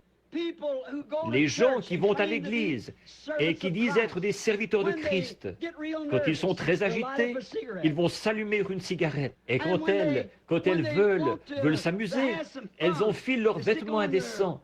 Et elles vont tondre la pelouse à l'heure où les hommes passent par là pour qu'ils les sifflent. Elles font tout ce qu'elles peuvent pour être populaires. Elles veulent ressembler aux vedettes de cinéma. C'est ça leur joie. Alors que Jésus a dit, « Je suis celui qui leur suffit ». La raison pour laquelle ils se tournent vers ces choses, c'est parce qu'ils ne veulent pas boire à cette source. Ils l'ont rejetée. Ils ne veulent pas y boire. Ils adhèrent à une espèce de système fait de main d'homme, une espèce de citerne remplie de toutes sortes de choses stagnantes, où ils peuvent aller comme ça. Hier, nous avons emmené les enfants sur la rivière. Je crois que c'était samedi matin. Nous y sommes allés. Billy était allé pêcher en bateau. Et nous avons emmené les enfants, mon petit-fils et les autres, ma fille et mon petit garçon. Et nous sommes allés à la rivière pour nous promener en bateau. On ne pouvait même pas se promener en bateau sur la rivière, tant il y avait de gens souillés, sales, crasseux, là sur la rivière à moitié nus, et qui faisaient n'importe quoi. Un bateau est passé près de nous. Une bande de jeunes garçons de 12, 14 ans, chacun avec une canette de bière à la main et une cigarette.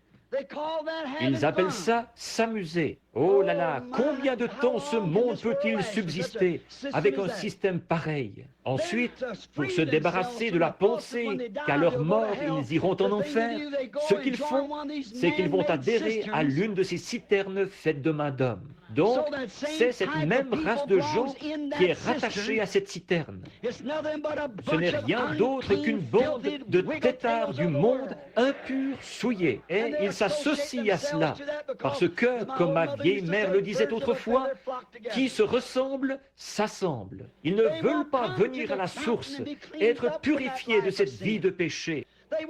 Ils veulent vivre là-dedans, tout en continuant à affirmer qu'ils sont chrétiens. Pourquoi ?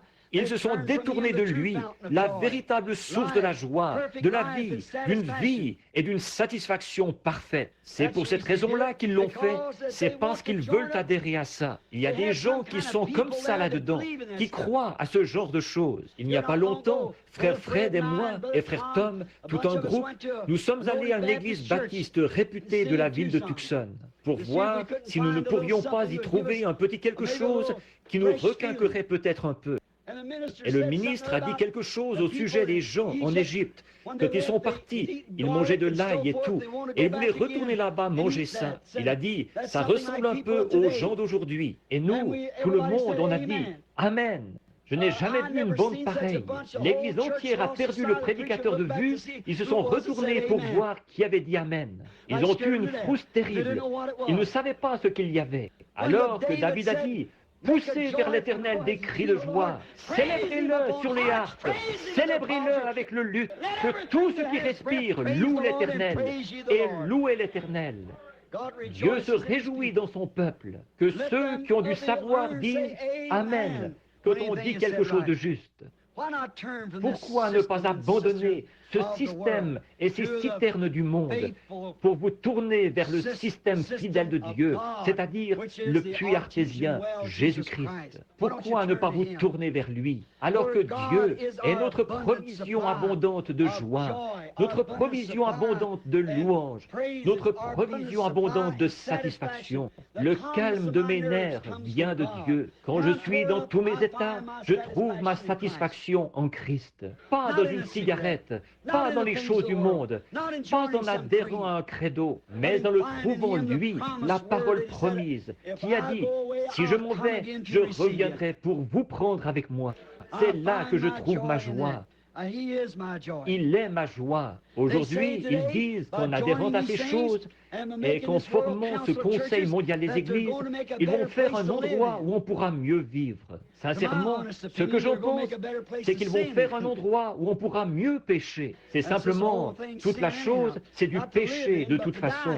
Pas pour y vivre, mais pour y mourir. Se faire un endroit où pécher, au lieu d'un endroit où vivre. Toute autre chose, tout ce qui n'est pas Jésus-Christ et sa parole de vie, c'est une citerne crevassée. Tout ce qui essaye de remplacer cela, tout ce que vous essayez de faire pour en retirer de la paix, tout ce que vous essayez de faire pour en retirer une consolation, toute joie que vous recevez de quoi que ce soit d'autre pour remplacer ceci, c'est une citerne crevassée remplie de saleté. Lui, il donne une satisfaction parfaite. Je me souviens, ici un été, il y a quelques années, je suis sorti par la porte de derrière. Un jeune galopin qui était là m'a dit, il a dit, vous savez, la raison pour laquelle vous parlez toujours comme ça des femmes, parce qu'elles portent des shorts et tout, il a dit, c'est parce que vous êtes un vieil homme. Il a dit, c'est pour cette raison-là. J'ai dit, écoute, quel âge as-tu? Il a dit, 27 ans. J'ai dit, quand j'étais bien des années plus jeune que toi, je prêchais la même chose. J'ai trouvé une source de satisfaction. Il est ma portion. Amen. Tant qu'il pourvoit, c'est ça la beauté. C'est ça l'art pour moi. C'est de le contempler, lui, de regarder sa main à l'œuvre et de voir ce qu'il est en train de faire. Je ne connais point d'autre source. Oh, précieux est le fleuve qui me rend blanc comme neige. Je ne connais point d'autre source, rien d'autre que le sang de Jésus. Il y a une source remplie du sang, des veines d'Emmanuel. Tout pécheur plongé dans ce fleuve est lavé de tout péché. Je vous le dis, je ne connais point d'autre source que cette source-là. Elle m'a purifié quand j'étais sale. Elle me garde purifié parce que je veux vivre tout près d'elle. Boire de cette eau fraîche qui remplit mon âme de joie. Je peux être abattu au possible, avoir l'impression de ne pratiquement plus pouvoir tenir un autre round, de ne plus pouvoir aller ailleurs. Alors je peux m'agenouiller et mettre le doigt sur une promesse, dire « Seigneur Dieu, tu es ma force, tu es ma satisfaction, tu es mon tout en tout. » Je peux sentir quelque chose qui se met à bouillonner à l'intérieur de moi, là. Je reprends le dessus. J'ai passé le cap de la cinquantaine. Alors je me réveille le matin. Vous savez ce que c'est? J'ai toutes les peines du monde à sortir un pied du lit. Oh, on n'y arrive pratiquement pas. Il y a quelqu'un à la porte qui frappe. Ou Billy qui me dit qu'il y a une urgence quelque part, que je dois y aller. Et je me dis, comment vais-je arriver? J'essaie de sortir un pied du lit. Je pense, tu es la source remplie de ma force. Amen. La force et le secours me viennent de l'Éternel. Tu es mon puits artésien. Tu es ma jeunesse. Ceux qui s'attendent à l'Éternel renouvelleront leur force. Ils s'élèveront avec des ailes comme l'aigle. Ils courront et ne se fatigueront pas. Ils marcheront et ne se lasseront pas. Seigneur Dieu, il est de mon devoir d'y aller.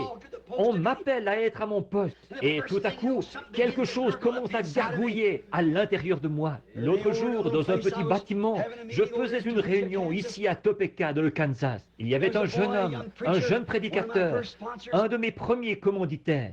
Frère Roy, assis ici, se rappelle où c'était. Là-bas, dans ce grand endroit, il y avait ce ministre était allé sous le toit ou quelque part. La paroi latérale s'était effondrée. Il s'était retrouvé écrasé là-dessous. Le jeune homme allait mourir. Son foie avait été perforé. Sa rate s'était déplacée sous l'impact. Plusieurs tonnes s'étaient écroulées sur lui. Au petit déjeuner, j'étais assis, je parlais à ma femme. J'ai dit, ma femme, tu sais, si Jésus était ici, sais-tu ce qu'il ferait? J'ai dit, quand il m'a parrainé, je crois à cette parole. C'est Christ qu'il parrainait. Et j'ai dit, ça, c'est une ruse du diable. J'ai dit, si Jésus était ici, il irait imposer ses mains saintes sur lui. Ce garçon se rétablirait. Que son foie soit déchiré, peu importe. Il se rétablirait parce que Jésus irait là, en sachant exactement qui il est. Il connaissait son appel. Les Écritures avaient raison.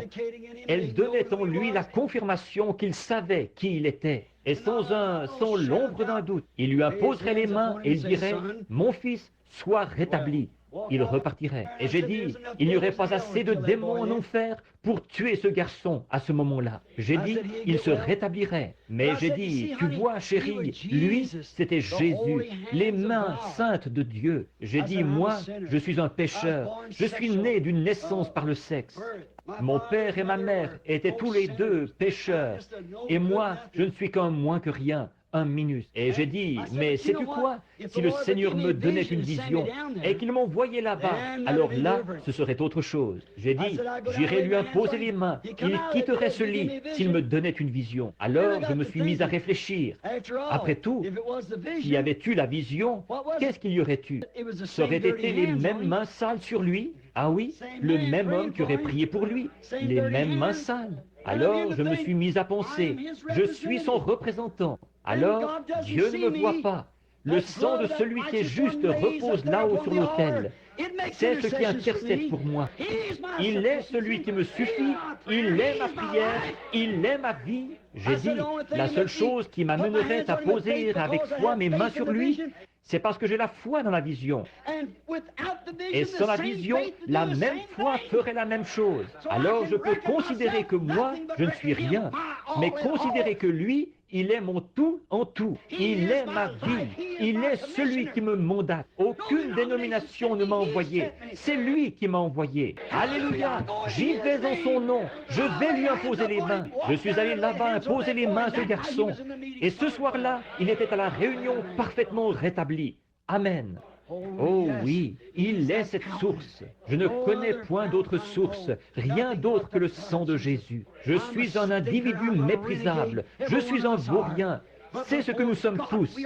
Mais devant Dieu, nous sommes parfaits.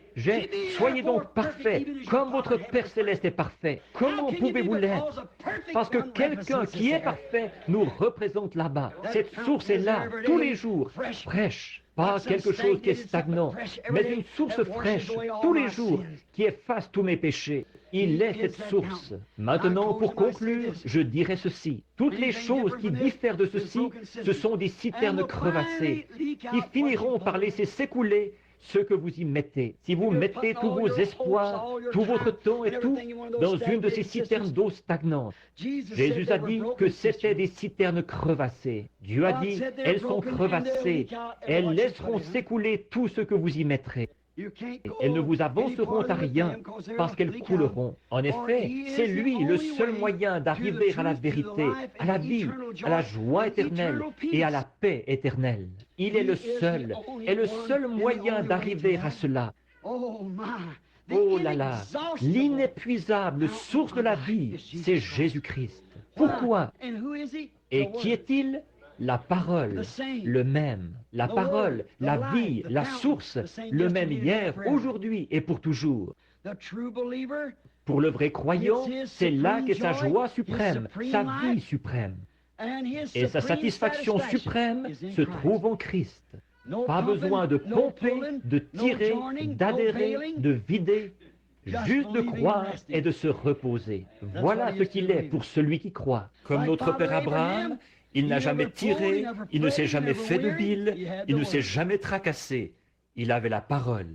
Il s'est appuyé contre le sein d'El Shaddai. Abraham, quand il avait 100 ans, Dieu lui est apparu et lui a dit « Je suis le Tout-Puissant ». Le mot hébreu, c'est El Shaddai, ce qui veut dire « celui qui a des seins ». Et tu es vieux et tu n'as plus de force, mais appuie-toi simplement contre mon sein.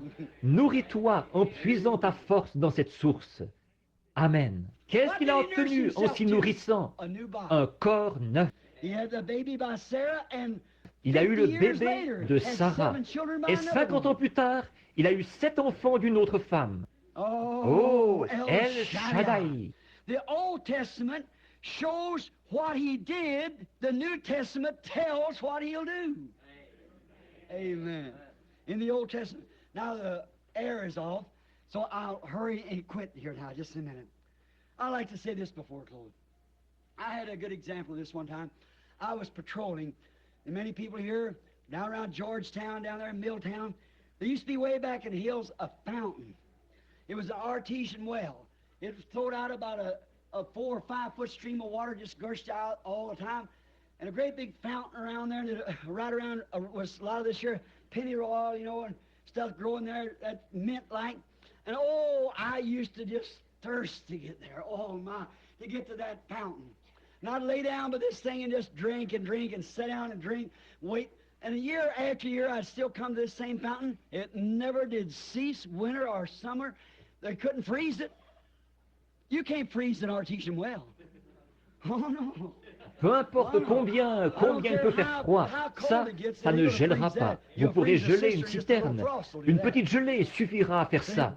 Voyez? Mais tout ce qui bouge, qui a de la vie à l'intérieur, ça se déplace. On ne peut pas geler le puits artésien. Peu importe l'abattement d'esprit qu'il y a dans un lieu, ce puits est toujours vivant. Vivez à ce puits. Et j'ai remarqué là, je passais par là et j'y buvais. Et oh là là, de l'eau vraiment fraîche. On n'avait jamais à se tracasser. Je me demande, si je vais là, je me demande s'il a cessé de couler. Il coule. Un vieux fermier m'a dit, il a dit, mon grand-père y buvait. Il a dit, il n'a jamais perdu d'intensité, ni rien. C'est toujours le même puits. Il jaillit et se déverse dans la rivière bleue, là. Je me suis dit, oh là là, quel endroit idéal pour s'abreuver. Je faisais un détour d'environ 1 mille à pied pour venir à cet endroit-là, parce que c'était vraiment l'endroit rêvé où aller boire. Oh, quelle était bonne cette eau-là. Oh là là, je me retrouve dans le désert, en Arizona, là, et j'y pense encore. Ce puits merveilleux là-bas, si seulement je pouvais m'allonger près de lui, comme David le disait une fois. Oh, si je pouvais une fois encore boire à ce puits, s'il pouvait seulement s'y rendre. Un jour, je me suis assis, il m'est arrivé une drôle de petite chose. J'ai dit, qu'est-ce qui fait que tu es toujours si heureux? Je souhaiterais être heureux comme ça, mais je ne t'ai jamais vu triste depuis que je viens ici. Il n'y a absolument rien de triste en toi. J'ai dit, tu es toujours rempli de joie, tu sautilles et tu bouillonnes, et tu es tout excité. Hiver comme été, froid ou chaud, quoi que ce soit, tu es toujours rempli de joie. Qu'est-ce qui te rend... Qu'est-ce que c'est? Parce que je bois de ton eau? Non. J'ai dit, eh bien, peut-être que les lapins boivent de ton eau. Et que tu aimes vraiment ça? Non, j'ai dit, eh bien, qu'est-ce qui te rend bouillonnant comme ça? Qu'est-ce qui te rend si heureux? Qu'est-ce qui fait que tu es toujours rempli de joie? J'ai dit, est-ce parce que les oiseaux boivent de ton eau?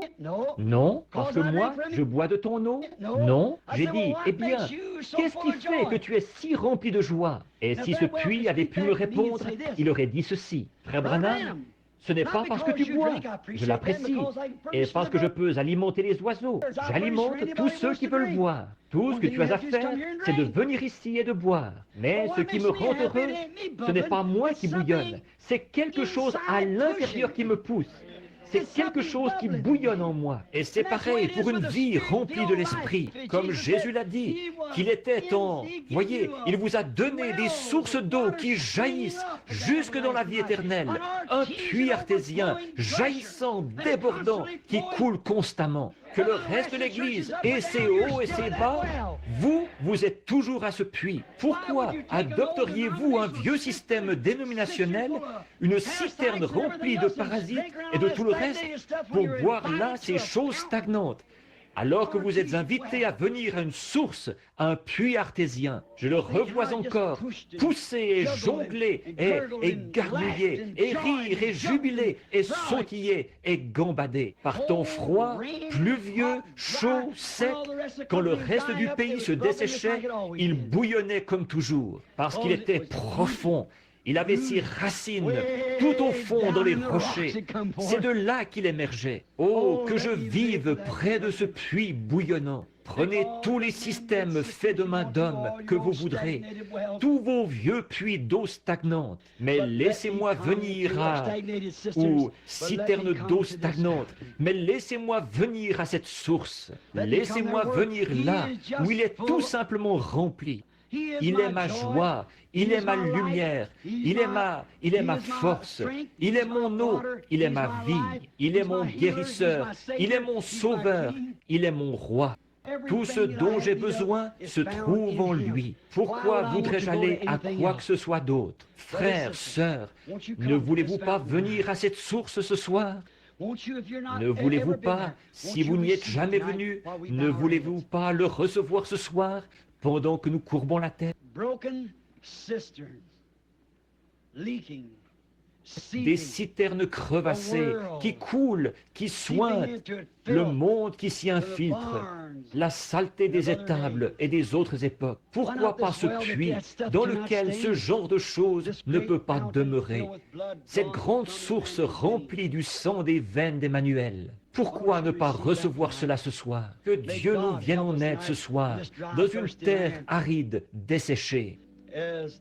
Comme le prophète l'a dit, il est le rocher dans une terre altérée. Il est cette source. Ne voulez-vous pas venir à lui ce soir dans votre cœur pendant que nous prions? Cher Père Céleste, il n'y a pas d'autre source comme la musique qui joue. Je ne connais point d'autre source, rien d'autre que le sang de Jésus. C'est là que je suis né, c'est là que j'ai été élevé. Je veux y vivre et mourir et y ressusciter dans sa présence. Toujours, Seigneur, que je sois dans sa présence, car je n'en connais point d'autre, aucun credo, aucun amour, aucun autre amour que Christ, aucun autre credo que Christ, aucun autre livre que la Bible, rien d'autre, aucune autre joie que celle qu'on trouve en lui. On me l'ôterait, ô Dieu, quels que soient les biens que je possède dans ce monde, ce serait encore la mort. J'errerais sans but, les mains sur la tête, on me l'ôterait, je serais un homme fini, Seigneur. Mais qu'il soit en moi, et alors, on est bien en décembre comme en mai. Alors, il n'y a pas d'endroit chaud et il n'y a pas d'endroits arides. La mort elle-même n'a pas de victoire. Que nous l'ayons, lui, Père. Donne-le en abondance à tous les croyants ici ce soir, car ils sont restés à attendre dans cette salle. Beaucoup d'entre eux devront prendre la route ce soir pour retourner dans leur foyer. Que ceci fasse l'objet de leurs pensées. Je vis à cette source, je vis là, je bois de l'eau fraîche, heure après heure. Et s'ils n'ont pas encore reçu cela, puissent-ils le recevoir maintenant, pour qu'ils repartent en emportant la source avec eux. Je vous accompagnerai, je serai avec vous jusqu'à la fin du monde. Accorde ces choses, Père. Et maintenant, pendant que nous avons la tête inclinée, y aurait-il quelqu'un ici ce soir ou combien dirait, Seigneur, emmène-moi à cette source à l'instant même. Si je suis venu, ce n'est pas seulement pour entendre. Je suis venu ici pour trouver quelque chose. Je suis venu ici pour te trouver, Seigneur. J'ai besoin de toi ce soir. Viens dans mon cœur à l'instant. Veux-tu le faire, Seigneur? Que Dieu vous bénisse. Que le Seigneur bénisse chacun. Père, tu as vu les mains, même debout et le long des murs, et dans les autres pièces, dehors, tu les as vues, Père. Je te prie de pourvoir à tous leurs besoins. Peut-être qu'ils ont bu à une vieille citerne, Seigneur. Juste une halte de mi-chemin où un homme a creusé une citerne. Elle s'est contaminée par toutes sortes de doctrines bizarres qui nient la parole. Je prie, Père, que ce soir ils viennent à lui, lui qui est cette source de la vie. Accorde-le, Père. Je te les confie maintenant au nom de Jésus. Et tu m'as dit, si tu demandes quoi que ce soit en mon nom, la chose se fera. Or, je ne le demanderai pas, Seigneur, si je ne pensais pas que la chose se ferait.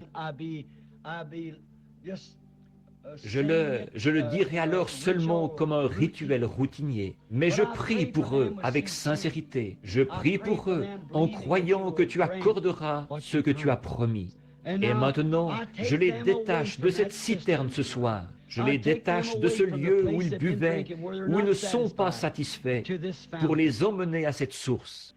Je le fais au nom de Jésus-Christ. Ils sont à toi, Seigneur, qu'ils s'abreuvent à toi. L'eau vive, la source d'eau vive. C'est au nom de Jésus que je le demande. Amen. Accorde-le, Seigneur.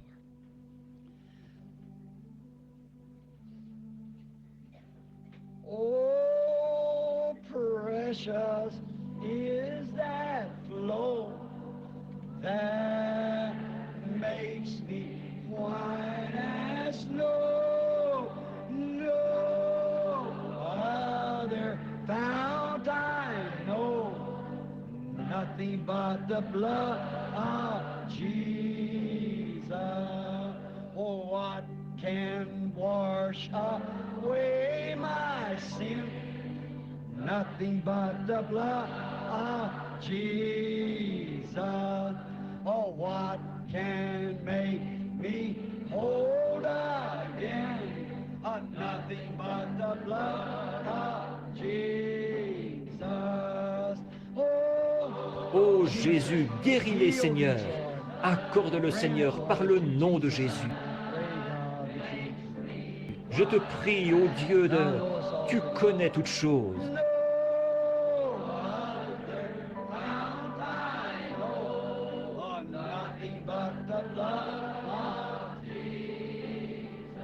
Pensez-y, je ne connais point d'autre source. Je ne connais rien d'autre que lui. Je ne désire connaître rien d'autre que lui. Rien d'autre que le sang de Jésus.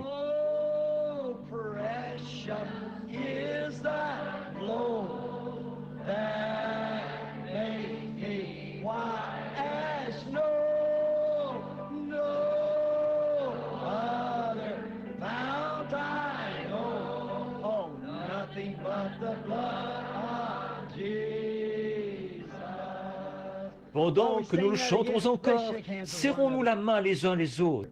Vous aimez-vous les uns les autres? Y a-t-il quelqu'un ici qui a quelque chose contre quelqu'un d'autre? Si oui, allez redresser la situation. Voulez-vous? Ne partons pas d'ici comme ça. Voyez, si vous avez quelque chose contre quelqu'un, allez redresser la situation maintenant. C'est maintenant l'occasion pour vous d'aller vers cette personne. Dire, frère, sœur, j'ai dit quelque chose contre toi, j'ai pensé quelque chose. Je ne voulais pas faire ça. Pardonne-moi. Voyez-vous, c'est comme ça qu'il faut faire. Ayons la source au milieu de nous continuellement. Voyez?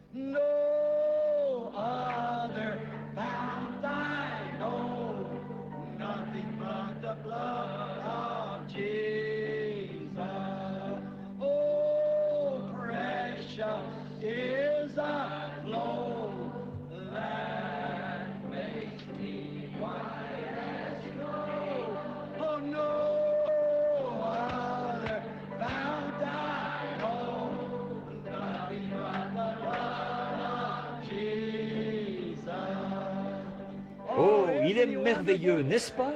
Point d'autre source. Nous ne nous contaminerons pas par d'autres choses. Nous nous sommes séparés. Nous avons laissé le monde derrière nous. Nous ne voulons plus de l'ail et des citernes crevassées de l'Égypte. Nous sommes en route avec le Seigneur Jésus, ce rocher frappé. Amen. Nous mangeons de la manne qui vient d'en haut et nous buvons. Nous mangeons de la nourriture d'ange et nous buvons au rocher. Amen.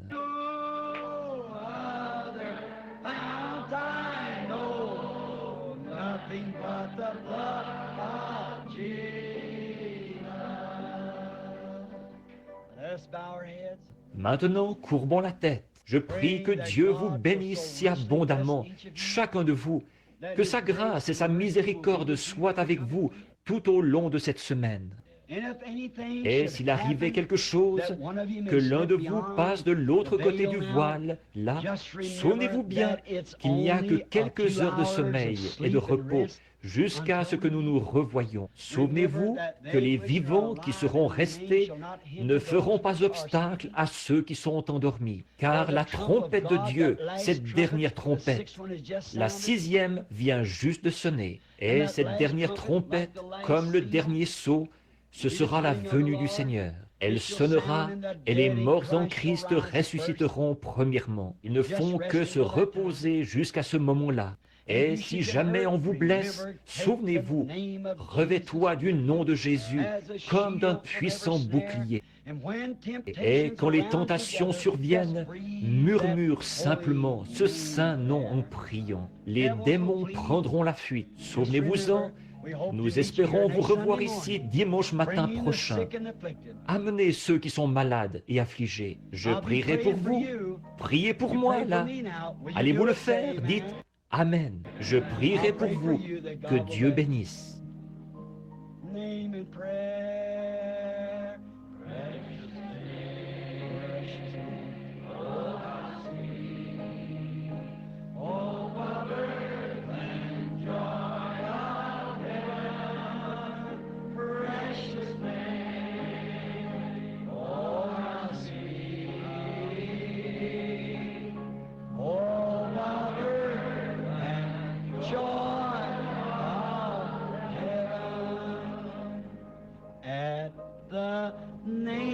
Jesus bowing, falling prostrate at his feet. King of kings in heaven will crown him. Oh, when our journey is complete, precious name, isn't it sweet? N'est-il pas doux et précieux?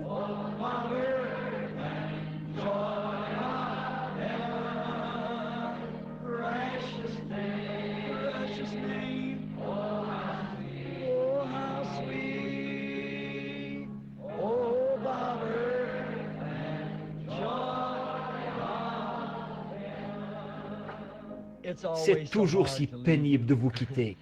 Bien que je sache que vous êtes en train de griller, mais il y a quelque chose vraiment. Nous allons encore un couplet de quelque chose. Voulez-vous? Voulez-vous? Béni soit le lien, sœur. Combien connaissent ce vieux chant? On le chantait il y a des années. Et je pensais ce soir, demain, c'est ce qu'il reste des centaines. Quand on chantait ce chant, partout dans le tabernacle, en se donnant la main, béni soit le lien. J'en ai inhumé un grand nombre juste ici au cimetière. Ils attendent, je les reverrai, je les vois de temps à autre en vision, quand je regarde de l'autre côté du voile. Ils sont là. Courbons la tête maintenant, pendant que nous chantons.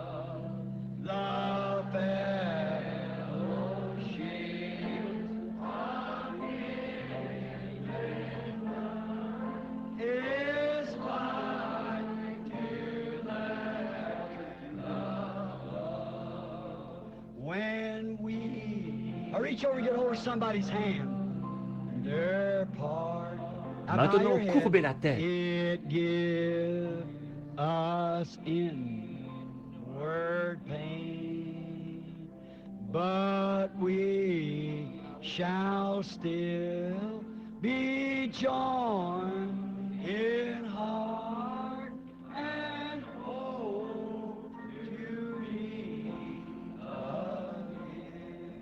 Avec nos têtes inclinées, je remets la réunion au pasteur maintenant et qu'il termine par